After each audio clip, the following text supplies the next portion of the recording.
a parking lot. And then we had two theaters on Main Street, on halfway up the hill where the Christian Science Monitor place is today. And there was a little humorous thing. It'll only take a minute here. A little tiny theater. It had about 150 seats. This is where the Christian Science building is today, halfway up Main Street Hill. Yeah. And Poppy Keenan was supposed to give a dissertation there on some humorous sketch, and he started to sing, and they immediately threw all kind of stuff onto the stage there, and insulted the man. One guy even had the nerve to giggle at him there, and said, wait a minute, he says, I think I hear an ass brain. So Poppy Keenan was a good man on the stage. Then we had the Gem Theater on West Bridge Street, where across from the old, where the lumber yards were on West Bridge Street. And then of course the theater out there at the Valley Park, and also the one up on near the Zions Lutheran Church. Did any of the native people, we'll say native living people, go on the theater? I mean, did any of them come? We had two there. Who was that? And I forget their name, but Morris Benowitz's nephews or nieces or something there. I forget her name, but she went, became a Hollywood idol, and he never let you forget it. Go ahead. I think the Valley Forge Army Hospital should be represented on this too, by the thousands of fellows that were treated out at the hospital during the That's the Second World War, and of course, as Marie said, you've got the beginning of our own Phoenixville Hospital from the injuries of the Iron Company, and then, of course, the Valley Forge was something totally different than our own hospital. That was the government. That was federal. That was federal government. That was established in 1943 for the Second World War. They also used it in the Korean War and the Vietnam War. Then they closed it. That was a large reporter. Coffee's ready, so if you want to get up and get your own coffee. You got to remember the Majolica. Well, we got lots to, I mean. John Brack will tell you about that. Yes, Colonel. Thomas McCabe, I'm supposed to call on you, because you grew up here. I just got orders. Two items that they ought to consider. Tom McCabe is a Marine born and raised here, right. Went to school here, will be buried here. My wife, born here, went to school here. We'll be buried here. Yeah. And we'll be buried here. They should consider the High Street Bridge. Tell them about it. What's there? We have the High Bridge. We have the High Bridge and Long Bridge. From the old High Bridge, you could see the Iron Company when it was in full blast. They really covered the Iron Company well. I was born and raised here, but I heard things here tonight I didn't know it. One other thing they should consider is the clock on Gate Street School. Everybody comes the clock on Gate Street School. It's no longer Gate Street School, it's now apartment complex. But the clock is still there even if it doesn't work. Don't forget your four brothers in the Marines. I didn't have four brothers in the Marines, only two. Only two? No, two in the Navy, two in the Marines. Oh, well, the Navy They're is not actually... going to put us in the mural. Hey, Colonel, Tom, how about, we talked, how about famous people that came out of Phoenixville? Jim Gary, we know Other of. than thee and me? Well, I'm not a native. I'm just still I haven't got a passport yet. We know the Jim Garys and we know the Neil Ockowitzes today, but I mean, let's go back. Well, the most famous are the Pennypackers. Tell us about going way back. He was the governor. There were more than just governors. There were governors. They were brothers or close kin. The youngest brigadier general in the United States Army in the Civil War was Galatia Pennypacker. Spelled G-L. They spelled. You got me on that spell. Galusha. Galusha. Galusha Pennypacker. Oh, what's that? He went in as a private, came back in the year as a first sergeant, formed his own regiment, colonel, and then brigadier to make Major General. What other famous people? Music? Sundance. Sundance Kid. Right. Grew up here on Church Street. As a matter of fact, Meg and Mike just had a woman who wrote a book on Sundance Kid. No, he did, and 354 Church Street, we just started out the other night. He was born on Railroad Street. He had a sister later moved to Montclair. When he left here before he left the Tunnel Hill. His sister lived on Railroad Street. All right. So in other words, anybody else other than Sundance Kid and Governor Pennypacker and the youngest brigadier general in the Civil War, what side? Union? Well, you know, I come from Baltimore. I mean, you had to ask. We went both ways. He was on our side. Oh, he's on your On the side. winning side. Yes, Michael. What's the name of that? John Norris? Johnny Norris, tell you about the Union Club.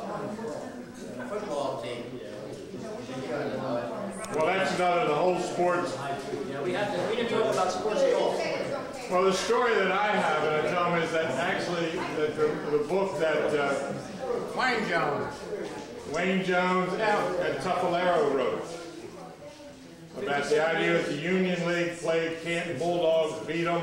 The following year they wanted to play them, and they said, no, we want to play them. They were world champs in 19... You had fun in the baseball. Oh, hold it. Let's everybody get. He holds the record of ball games in collegiate football from this town. He went and played in Georgia. Okay, David George getting 57 in Georgia Tech, but he holds the record of all college students for ball games. Joe Geary, G-E-R-I. That's up till today. I'll tell you a little connection on that. I went to Loyola High School in Baltimore, and Jim Geary, his brother, came to Loyola and played there with Bobby Williams. Younger brother, Johnny Gabbani, John was Gabbani. All-American in 1940 out of Notre Dame. Out of Notre Dame. What is that?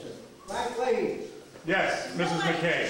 This is the view from the high bridge looking down. All right, Ethel, stand up and tell us about the train. Okay, I only know from stories that my mother told us. Well, you're much younger than us. Yeah. Yes. She was from Phoenixville, my father was from Spring City, and there were quite a few guys going to the individual scenes as is. I don't think, we haven't actually designed it yet, so we don't know exactly. I think the tendency would not be to, like, do a chop up. Yeah, we have a problem in that we can't put everything into the, if we put everything into the mural, it will be a big jumble of stuff. And yet, it's very hard to find one or two things that represent a broad range of ideas. But what we'll try to do is find a balance between them. And if we can do it with a panorama kind of scene, we will. There's 3 or 4 ways to go about this kind of thing.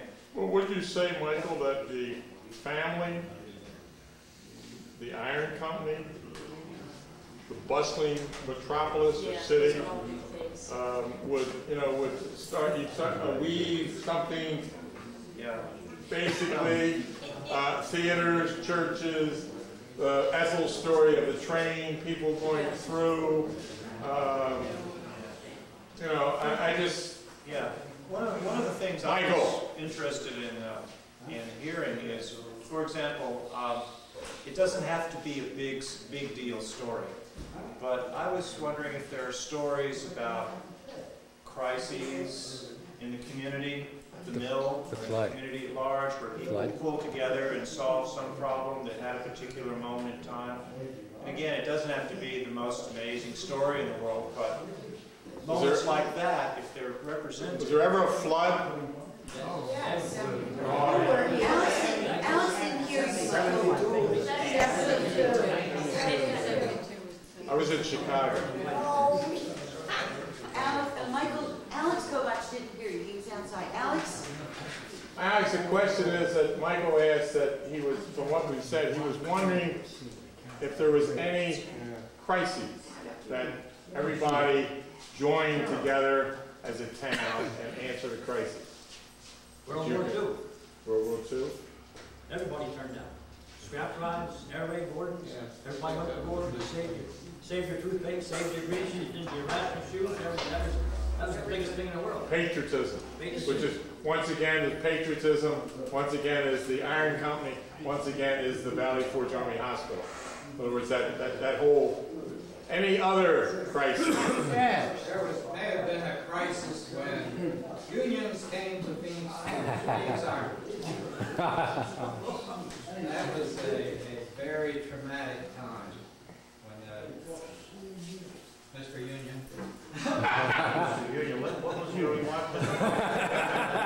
Well, back when unions first came, when they first tried to represent the men, there's an awful lot of feeling between the independent people who never worked union and the others who wanted to bring in union and hopefully improve conditions. Wasn't that pretty much throughout the whole United States? It wasn't just Phoenixville. It was the whole. Unions had a very rough beginning. Yeah, that was in the 30s and the 40s. Labor union movement.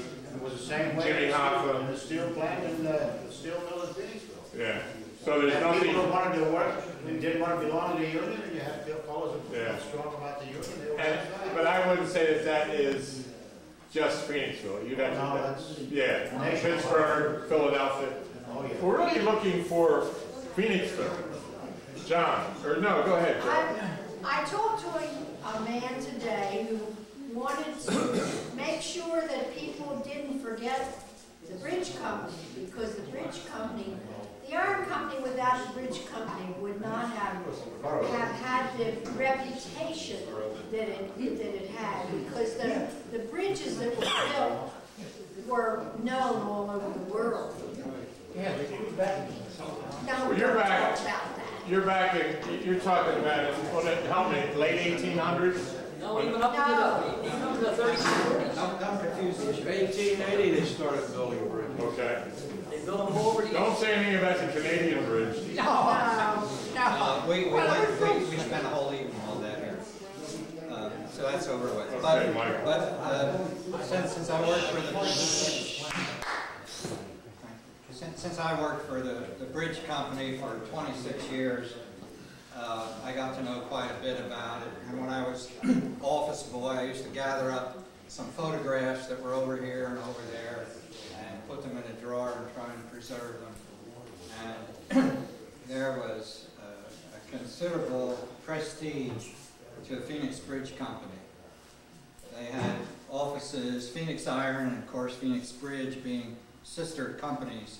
They had offices in many big cities. In fact, when I started there, they still had 5 offices out of Phoenix. There was a Philadelphia, Albany, New York, Boston, Washington, D.C., and I don't know what the other was. But at any rate, they even had one in London at one time. But bridges were being developed using the Phoenix column. Now, was that patented by? That was developed by David Reeves, and it was patented about 1863. Okay. And they used that. It made a pipe. The segments were riveted together, making like a pipe.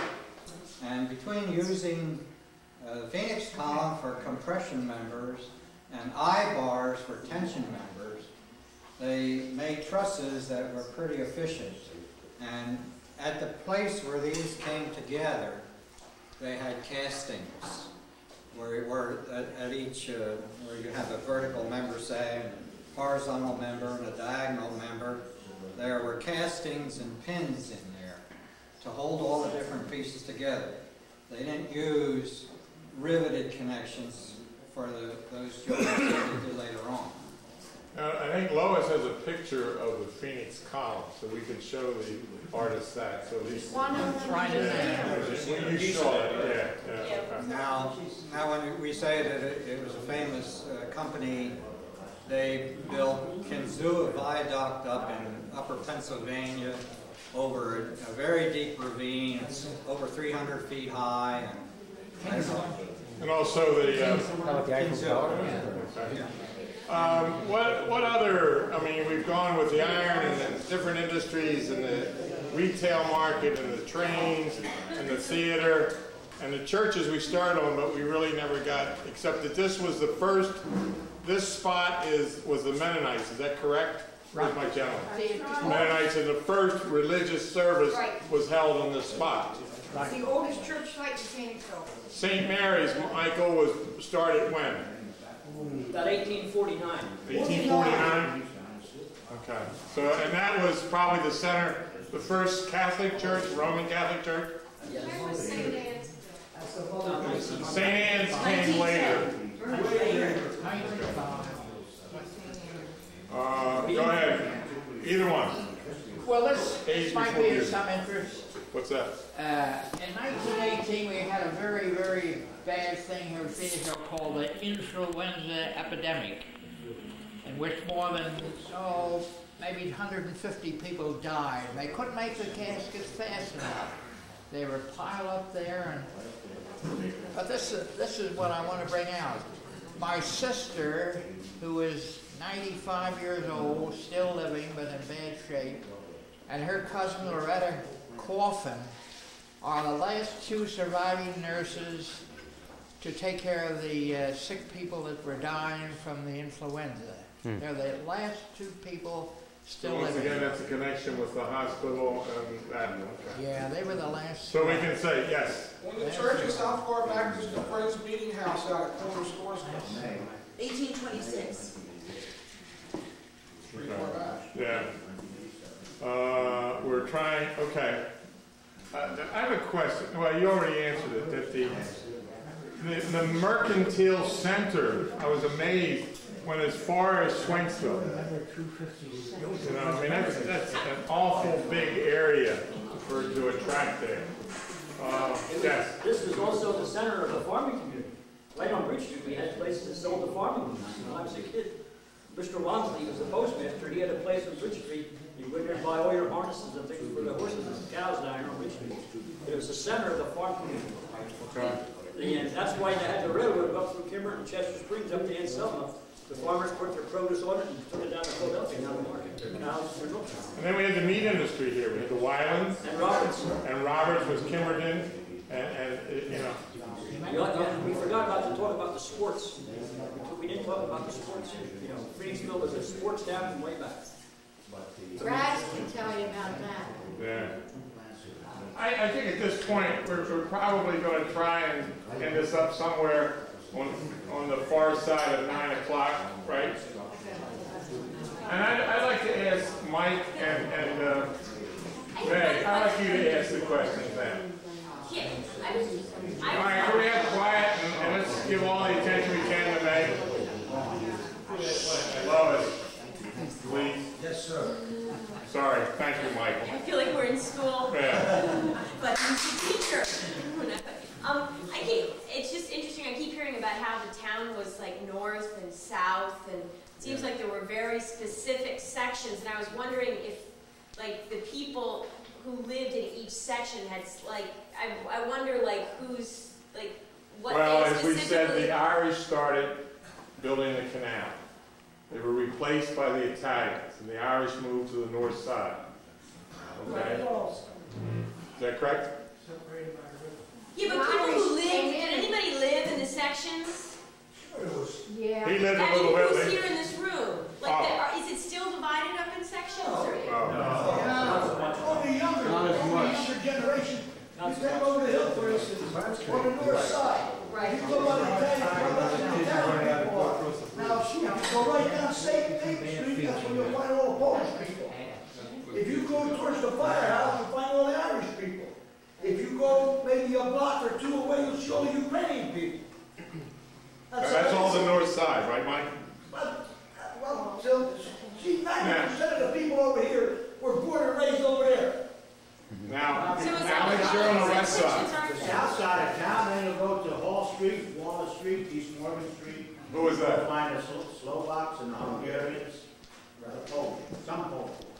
Mainly the Hungarians and the Slovaks. Okay, then go ahead, keep on. What about the other areas where you lived in the West End?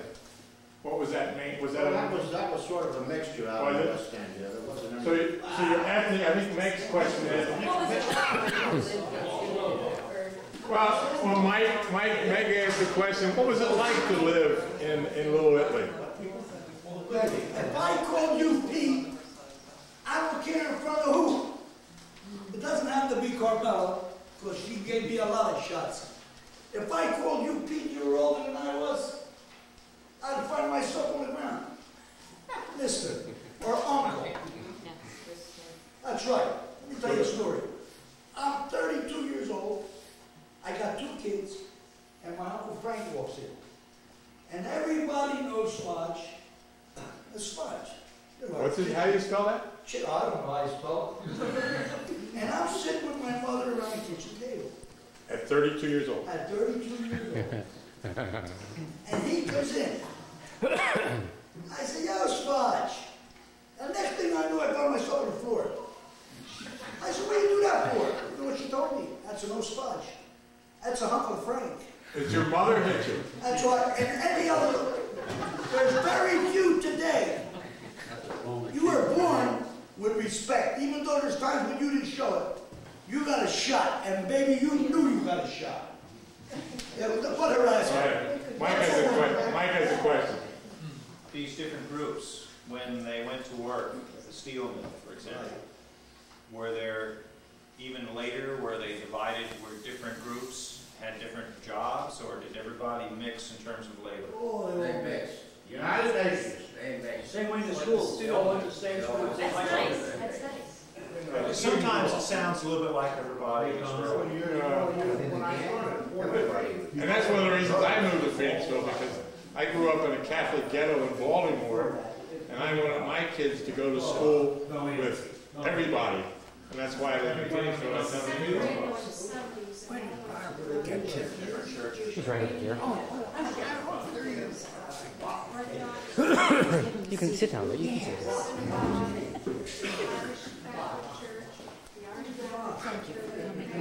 Oh, I really wasn't going to there, but yeah. So to speak. I want to play a game here. He's a pretty good guy.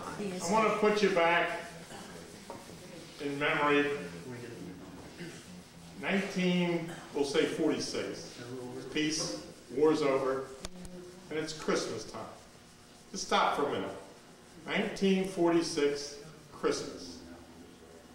What are your memories? Santa Claus. I wasn't home yet. 46? Well, give me a year, will you, Mike? Give me a year. What I want to do is this lady here just mentioned about everybody went to different churches, and my thought came to my mind is that the memories, the smells of Christmas. The smells of Christmas was Christmas Eve with the Italians. Well, 7 fishes? 7 fishes. I'll tell you a little something, 47, that don't quote it, don't put it on paper. When we pulled the strike on Mrs. Reed's, this is the room we're going around the plant. There was about 1,100 of us then, or 12, 13. She said the boys come back from the war and they got pretty smart. We striked on them. She sold out to Apollo. Apollo sold out in 1949. I was a bricklayer helper. When Ashiki Owens was the Melbourne boss that time in 49, I was working with a bricklayer. He said, patch up number 6, we're going to tap it, we're going home. I said, what the hell are we doing? I said, it's only 11 o'clock. He said, you ain't going to get paid after 11. I said, how come? He said, bankruptcy. Kaiser owned it. He was building General Motors, Ford, named him Steel. So he came and took Phoenixville off Apollo. Lost all our orders. He was just strictly steel. Raw steel, and he was making cars. He claimed bankruptcy in 49 and April. And took all our money too. April 49, and they reopened in November of 49 under Joe Sisto and John Milo. Mrs. Reed Well, did not treat the people right in this town. She owned it back in the 50s, 1800. Of course, we pulled a little strike, and we're deserving of it. You can't work for 66 cents an hour all your life. Yeah, we had a lot of ups and downs there, kid. well, it's almost, go ahead, Meg. I just had one question about the iron factory for as long as everyone was here in the room. Now the pipe and the tube in the pipe mill, is that what it was for a period of time, or was it one part of the mill? Just later. That was later. I think, was there a tube and pipe part of it and then another part of it? And It then, was one department of the Phoenix Steel Corporation. One department of the plant. how many departments were there totally? They had the structural mill, open heart, and the pipe mill. And The structure, open hearth, and the pipe. pipe mill and the shop one where it was the mechanic. Is the structural part, is that the bridge building part, or is that the It other sure part? had a wreck today. They had structural rolling mills where they rolled angles, channels, and I-beams. And that was up to what they call 22 and 24-inch mills. The material started down at the river end, at the open part, where they melted down scrap and pig iron and so forth, and created molten steel, which was poured into ingots. The ingots were rolled into blooms at the blooming mill, which made a smaller piece. The ingots were about that big a square. They made stuff about that big a rectangle. And then those blooms were taken up to the mill and rolled down into the angles, channels, 3 shifts. and beams. You want to tell me? All this was going on for years and years, and then they bought the pipe mill in 53 or 4, and started building that at the far end, all the way up to the far end of the plant. It didn't work with Christmas in 1949. John had something to add here. No, I think they already said it. I did, well, you know, the thing I'm trying to get, and I don't know whether it's right or not, but I'm trying. A moment in time. If I were brought here and stood at the corner of Bridge and Main and looked up at this wall and was able to get a flavor of the town, I think that, and I'm just going to start, I think it would have to be, the center would have to be the Phoenix, the steel company.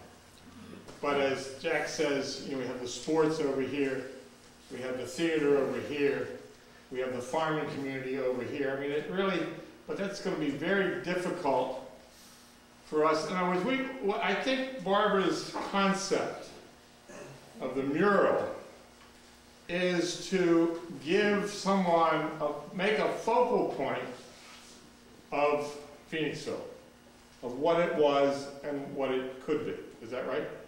I didn't have any visual. Well, I mean, why don't you, because I think maybe the people are not giving us what we need. Oh, I think they've done it admirably. Well, okay.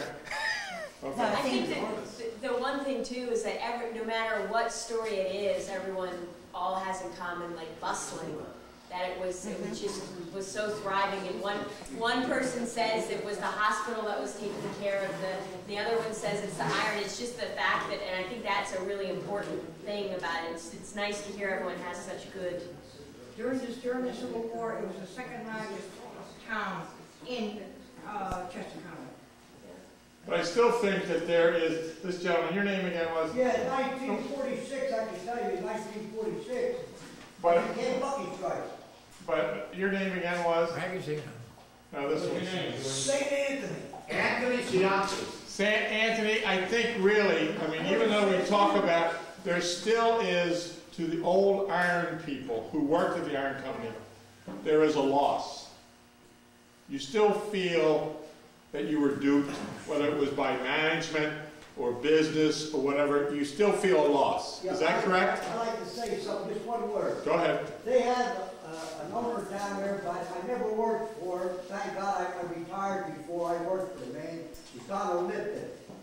He's shaking these kids around. That pipe mill is the biggest money maker in the United States of America. Now, if he's hooked up with a couple of gangsters that are taking the money, well, the kids are never going to work. These kids deserve to go back to work. They got families, they've been working that pipe mill, and they did him a favor.